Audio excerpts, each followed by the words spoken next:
command is execute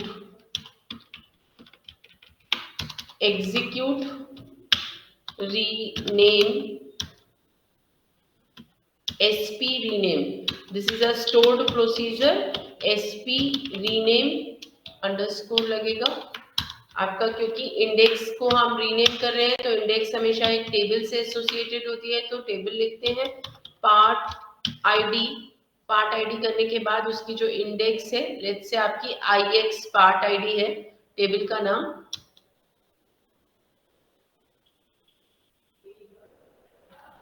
पूरा table का नाम लिखना पड़ेगा। पहले तो हमें production dot parts dot ix part ID, फिर इसको नया नाम आप क्या देना चाहते हो, ix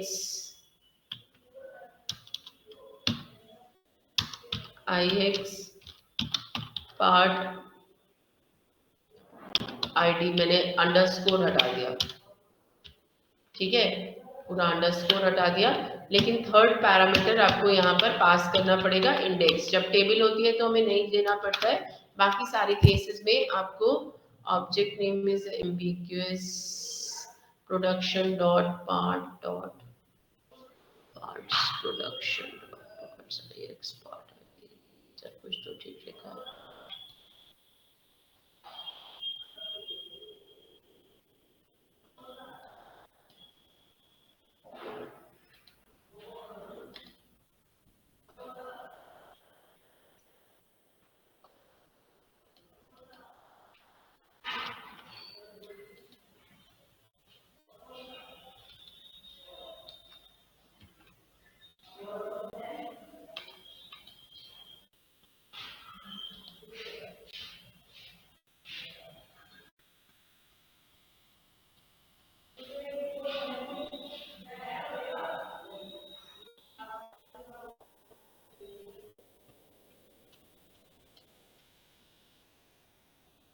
तो प्रोडक्शन पार्ट आईडी नाम आपका चेंज हो गया, यू कैन सी, आप रीनेम कर सकते हो, जैसे बाकी सारी चीजों को आप नेम चेंज करते हो वैसे ही आप इंडेक्स का नाम भी चेंज कर सकते हो। If it is a primary key तो वो नाम भी वहां पर आपका चेंज होगा। तो जैसे हम प्राइमरी की क्रिएट करते हैं, बाकी डेटा चेंजेस करते हैं, हम रीनेम कर सकते हैं।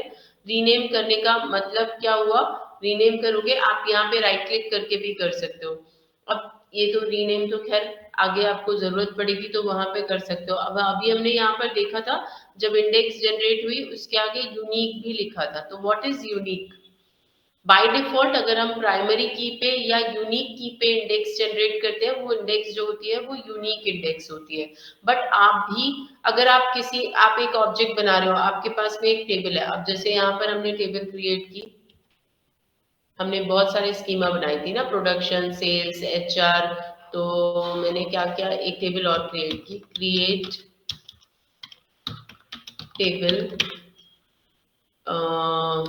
Sales dot sales person ID integer identity name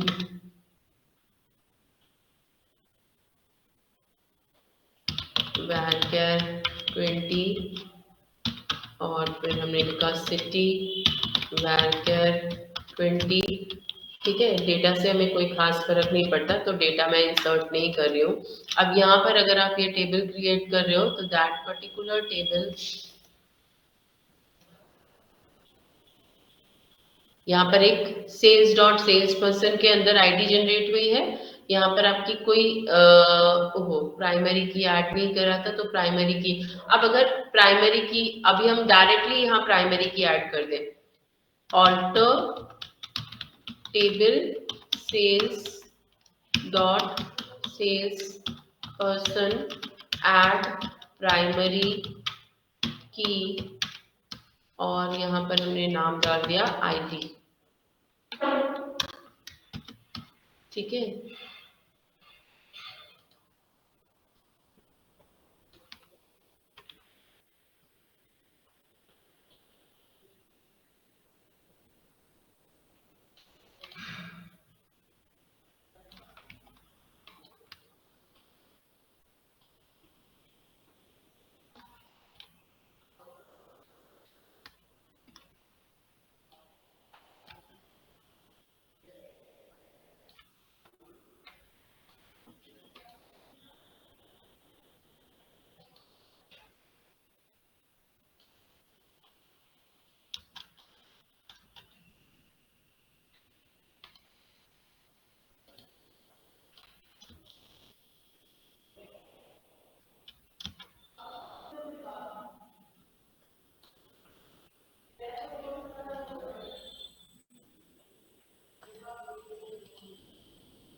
तो सेल्स पर्सन के अंदर जब हम प्राइमरी की ऐड करेंगे, अभी कोई भी की नहीं थी, तो आप देखोगे जो की जनरेट हुई है, जो इंडेक्स जनरेट हुई है, वो by default clustered index he generate होती है।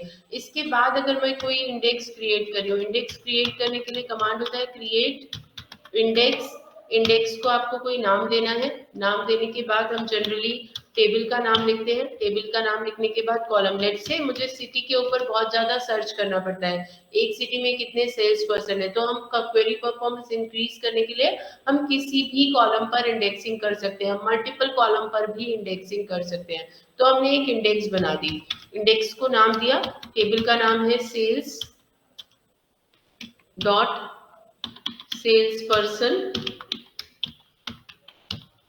ठीक है। और इसकी कौन से कॉलम पे हमें इंडेक्सिंग करनी है, सिटी। तो अगर आप कुछ नहीं लिखते हो, if you are not writing anything, आप टेबल क्रिएट कर रहे हो और टेबल क्रिएट करते समय if you are not writing anything, तो आपकी जो इंडेक्स बनती है वो इंडेक्स आपकी बनती है non clustered index, and there can be as many. Non clustered आपको लिखने की जरूरत नहीं है, यहाँ जो इंडेक्स जनरेट होगी वो automatically non unique and non clustered index है। This is non unique and non clustered index. दूसरा कॉलम था आपका नेम, आपने नेम के ऊपर, तो आप लगभग हर कॉलम के ऊपर इंडेक्स क्रिएट कर सकते हो। इंडेक्स का नाम ऑब्वियसली आपको बदलना पड़ेगा, क्योंकि एक नाम से एक ही एंट्री होगी, तो obviously you have to change. अब हम यहाँ पर जितनी भी इंडेक्सेस जनरेट करेंगे, whatever indexes, वो सारी indexes by default non unique होती है, नॉन क्लस्टर्ड होती है। पहली इंडेक्स को छोड़कर बाकी सारी indexes non unique and non clustered होती है। तो अगर क्लस्टर्ड लिखना है तो आपको लिखना पड़ता है क्रिएट क्लस्टर्ड इंडेक्स, वैसे ही यूनिक लिखने के लिए यूनिक लिखना पड़ता है। यूनिक लिखने से फर्क, क्लस्टर्ड नॉन क्लस्टर्ड लिखने से वैसे आपको कोई फर्क नहीं पड़ेगा, केवल क्वेरी की परफॉर्मेंस इंक्रीज और डिक्रीज होती है। लेकिन अगर आप यूनिक लिखते हो, अगर आप एक इंडेक्स जनरेट कर रहे हो और इंडेक्स लिखते समय आप उस पर यूनिक क्रिएट कर रहे हो, जैसे मान लो इसी टेबल में मैं एक और कॉलम ऐड कर देती हूँ, alter table sales dot sales person, add column email var20, ठीक है। ऐड करते समय कॉलम कीवर्ड नहीं लिखा जाता है, तो यहाँ पे कॉलम, ये हमारा कॉलम 20 क्रिएट हो गया। यहाँ पर टेबल में हमने एक कॉलम और ऐड कर दिया, ईमेल करके कॉलम ऐड कर दिया। अब आपको यूनिक कंस्ट्रेंट याद है, वैसे ही आप यहाँ पर ईमेल के ऊपर इंडेक्स जब आप क्रिएट कर रहे हो, इंडेक्स के आगे आप लिख सकते हो यूनिक। यूनिक कंस्ट्रेंट एक्चुअली वही करेगा जो आपका यूनिक इंडेक्स वही करेगा जो यूनिक कंस्ट्रेंट करता है। जब हम यहाँ पर लिखेंगे ईमेल, तो ये आपके लिए रिफ्रेश, यहाँ पर डेटा टेबल के साथ आई आपकी sales person indexes. Now it has multiple indexes keys.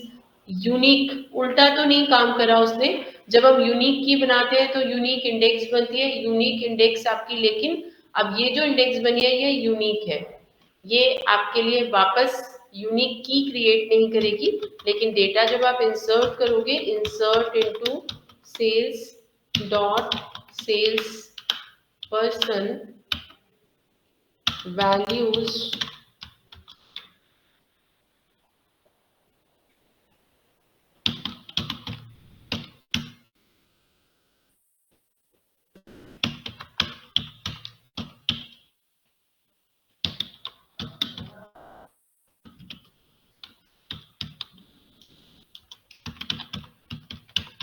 बिना की जनरेट करे आप यूनिकनेस जनरेट करना चाहते हो, तो एक रिकॉर्ड इंसर्ट हो गया, दोबारा इंसर्ट करने की कोशिश करोगे तो वो वही आपको यूनिक इंडेक्स का एरर दे रहा है कि भाई आप सेम नाम का ईमेल नहीं डाल सकते। आप इसे 4 करोगे तो आप डाल सकते हो। लेकिन दोबारा से डालने की कोशिश करोगे तो यूनिक इंडेक्स भी वही करते हैं। एक तो यूनिक इंडेक्स आपकी इंडेक्स जनरेट करती है, दूसरा unique index will not allow duplicate data in the column just like unique constraint. लेकिन जब हम टेबल बनाते समय टेबल के आगे यूनिक कंस्ट्रेंट लगाते हैं तो वो आपके लिए इंडेक्स भी जनरेट करता है, सेम नाम से की भी जनरेट करता है। लेकिन आप यूनिक इंडेक्स लगाओगे तो वो की जनरेट नहीं करेगा।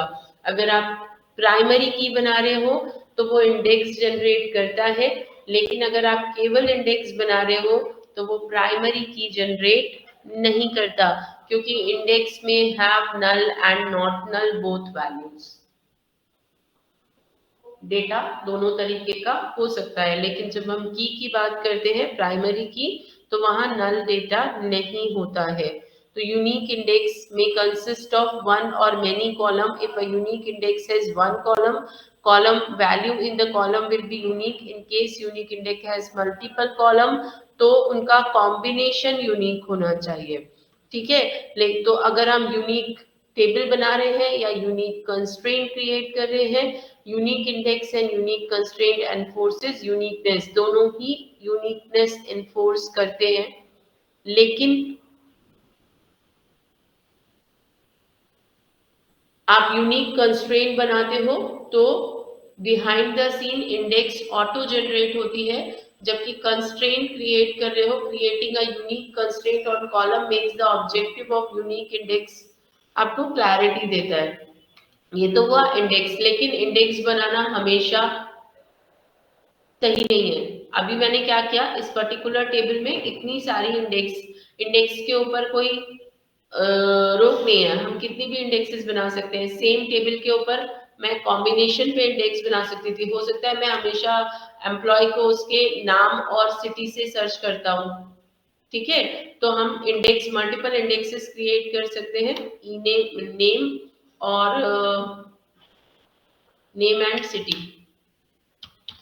तो हमने एक और बना लिया, तो हम यहाँ पर क्या करेंगे, नेम और सिटी इंडेक्स क्रिएट कर देंगे। सेल्स पर्सन तो कॉमा लगा दिया और आपने एक और इंडेक्स। तो you may have multiple indexes. अब आप जितनी भी इंडेक्सेस करते जा रहे हो इस टेबल के साथ ये इंडेक्सेस आपकी इंक्रीज होती जा रही है। हम जब जोसी टाइप की क्वेरी करते हैं, जब हम लिखेंगे select star from sales dot sales person where id is equal to 1। ठीक है, अगर हम लिखेंगे id है ना सेल्स पर्सन, अगर हम लिखेंगे ईमेल इक्वल टू ajay@123.gmail.com,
आप जो सा डिफाइन करते हो, तो आप जब एग्जीक्यूशन प्लान देखोगे तो इसका इंडेक्स, ये आपका अभी प्राइमरी की आपने बनाई हुई है, तो it is checking your data with the primary की। अब इंडेक्स प्लान के अंदर प्राइमरी की आ जाता है। जब आप उसको सर्चिंग करते हो एग्जीक्यूशन प्लान, या आप उसका क्वेरी ऑप्शंस, या आपका एक्चुअल एग्जीक्यूशन प्लान अगर आप चेक कर रहे हो, if you will see the actual execution plan, और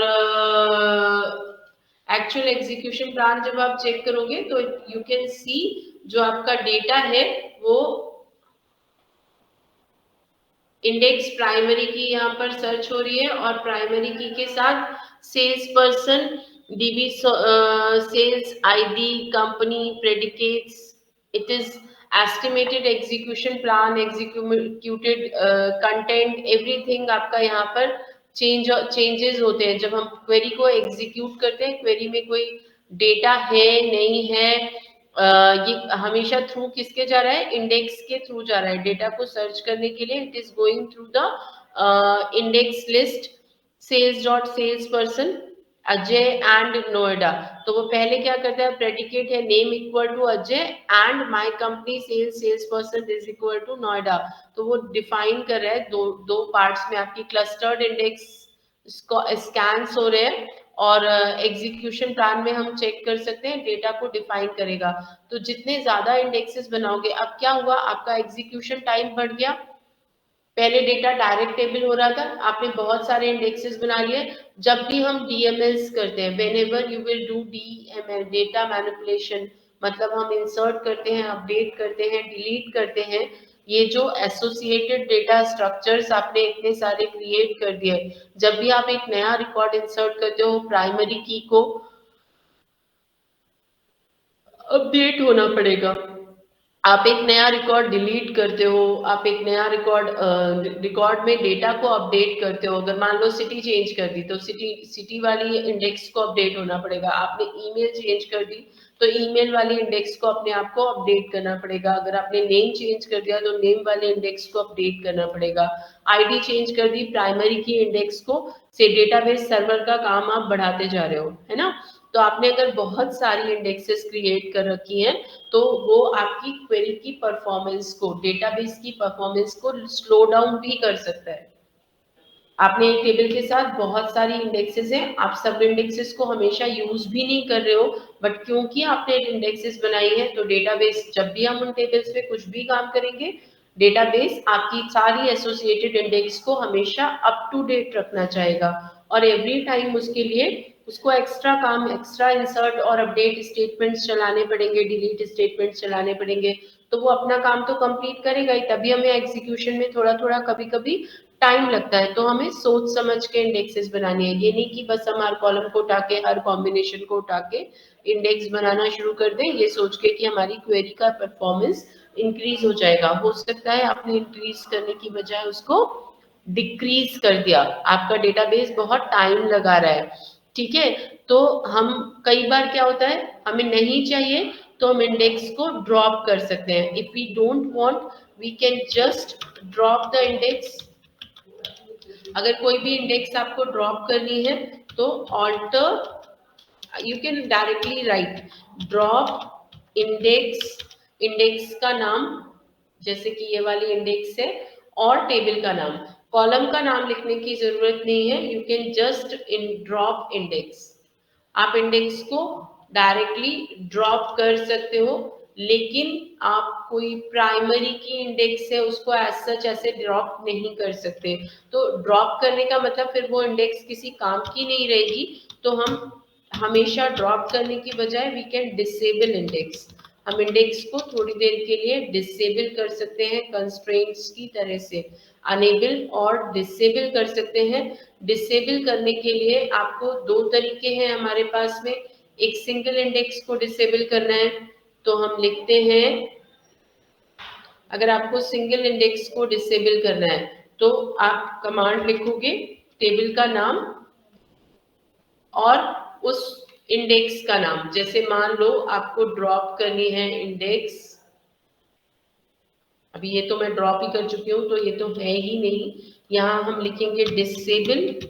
डिसेबल लिखने के बाद इंडेक्स. इंडेक्स लिखने के बाद आपने जिस भी नाम से इंडेक्स जनरेट की है, आप उस इंडेक्स का नाम लिखते हो. इंडेक्स का नाम लिखने के बाद टेबल का नाम लिखोगे, and you can just disable index. In disable index this on this. अच्छा सॉरी, तो डिसेबल नहीं लिखते, डिसेबल पहले नहीं लिखते, पहले हम लिखते हैं ऑल्टर. ऑल्टर इंडेक्स और बाद में लिखते हैं डिसेबल.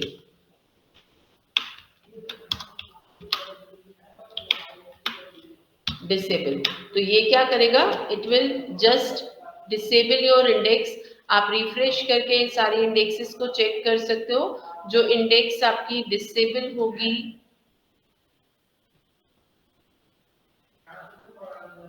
ठीक है, इंडेक्स आपकी, ये इंडेक्स आपकी काम में नहीं आएगी। जब हम काम करेंगे तो वो इंडेक्स आपकी काम पे नहीं आएगी। अगर हमारे अभी भी हमारे इस टेबल पर बड़ी सारी इंडेक्सेस है, अगर आपको सिंगल इंडेक्स डिसेबल करनी है तो हम ये लिखेंगे सिंगल इंडेक्स। और अगर आपको सारी की सारी इंडेक्सेस एक साथ डिसेबल करनी है, ऑल इंडेक्स एक साथ इंडेक्स डिसेबल करनी है, तो आप इंडेक्स की का नाम लिखने की जगह आप यहाँ क्या लिखते हो, ऑल इंडेक्सेस। टेबल पे जितनी भी इंडेक्स है सब एक साथ आपकी disabled as a result of disabling. लेकिन ये आपको साथ में कुछ वार्निंग भी दे रहा है कि आपकी इंडेक्स तो डिसेबल हो गई, लेकिन आपने क्लस्टर्ड इंडेक्स को डिसेबल किया तो आपको कुछ प्रॉब्लम्स हो सकती हैं। Result of was disabled as a result of disabling the clustered index on the table। Index को डिसेबल कर दोगे, आपके नॉर्मल इंडेक्स को डिसेबल करते हैं तो कोई फर्क नहीं पड़ता, लेकिन क्लस्टर्ड इंडेक्स को जब आप डिसेबल करोगे, आप टेबल के ऊपर किसी भी तरीके का ऑपरेशन परफॉर्म नहीं कर सकते। आप ना तो उसमें इंसर्ट कर सकते हो, ना डिलीट कर सकते हो, ना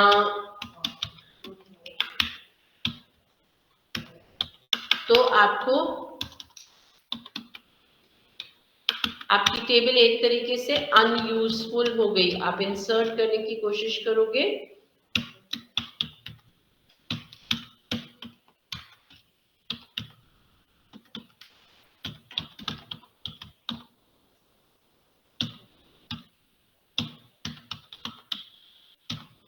आप इंसर्ट भी नहीं कर सकते, आप डिलीट भी नहीं कर सकते, आप कुछ भी नहीं कर सकते।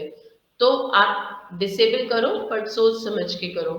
तो डिसेबल करने के बाद हमें क्या करना है, जरूरत पड़ने पर हम अनेबल भी करना चाहिए। तो अनेबल करने के लिए कमांड नहीं होता है।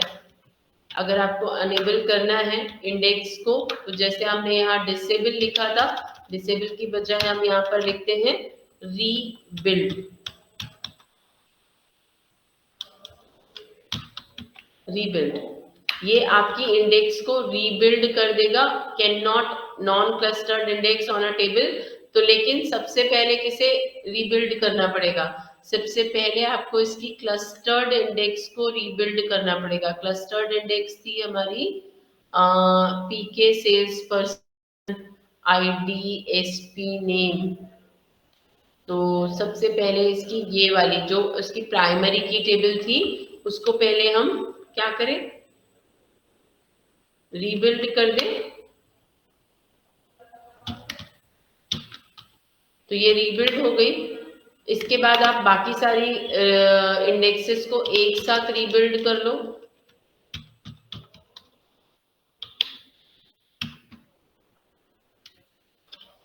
आपने रीबिल्ड कर ली। अब आप सेलेक्ट करना चाहो, इंपोर्ट करना चाहो, व्हाटएवर, डेटा तो है नहीं। अब वापस से टेबल में डेटा आ गया, अब वापस में डेटा इंसर्ट हो गया, फिर से आप डेटा चेक कर सकते हो, डिलीट इंसर्ट कुछ भी कर सकते हो। तो अगर आपने इंडेक्स को ही डिसेबल कर दिया तो आपकी टेबल किसी काम की नहीं रह जाएगी। तो आपको उसको क्या करना पड़ता है, रीबिल्ड करना पड़ता है। ड्रॉप मैंने ऑलरेडी आपको बता दिया, ठीक है, ड्रॉप हम ऑलरेडी कर चुके हैं। तो दिस इज इंडेक्सेस। इंडेक्सेस के बाद नेक्स्ट कमांड आता है व्यूज। इंडेक्सेस पहले इसने बताया क्योंकि व्यूज करते समय हमें मटेरियलाइज व्यू या इंडेक्स व्यू भी करने हैं। तो इंडेक्स पहले आपको समझ आना चाहिए। आप इंडेक्स क्रिएट कर सकते हो टेबल में एंड उनको यूटिलाइज कर सकते हो। तो एसक्यूएल सर्वर में अगला कमांड जो होता है वो इंडेक्स। इंडेक्स कहीं अलग से स्टोर नहीं होता, टेबल के साथ स्टोर्ड होता है। टेबल में इंडेक्सेस करके आता है।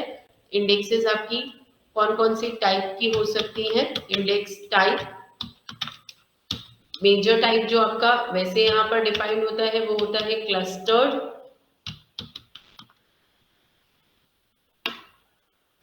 और नॉन क्लस्टर्ड, ठीक है, only one clustered index. Index हो सकती है टेबल में मोर देन वन इंडेक्सेस हो सकती हैं, मोर देन वन हो सकती है। नॉन क्लस्टर्ड इंडेक्स जो है वो आपकी यूनिक एंड नॉन यूनिक दोनों तरीके की होती है।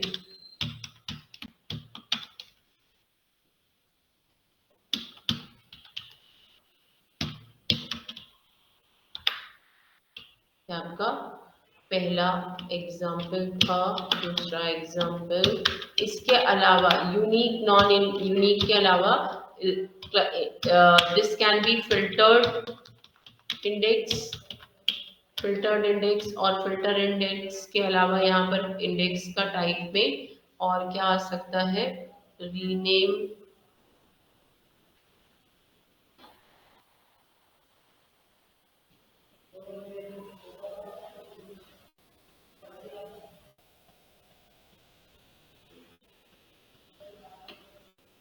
कंप्यूटेड कॉलम्स पे भी इंडेक्सेस हो सकती है।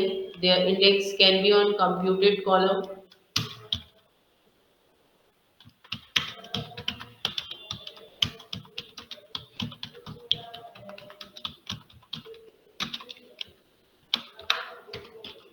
and E in index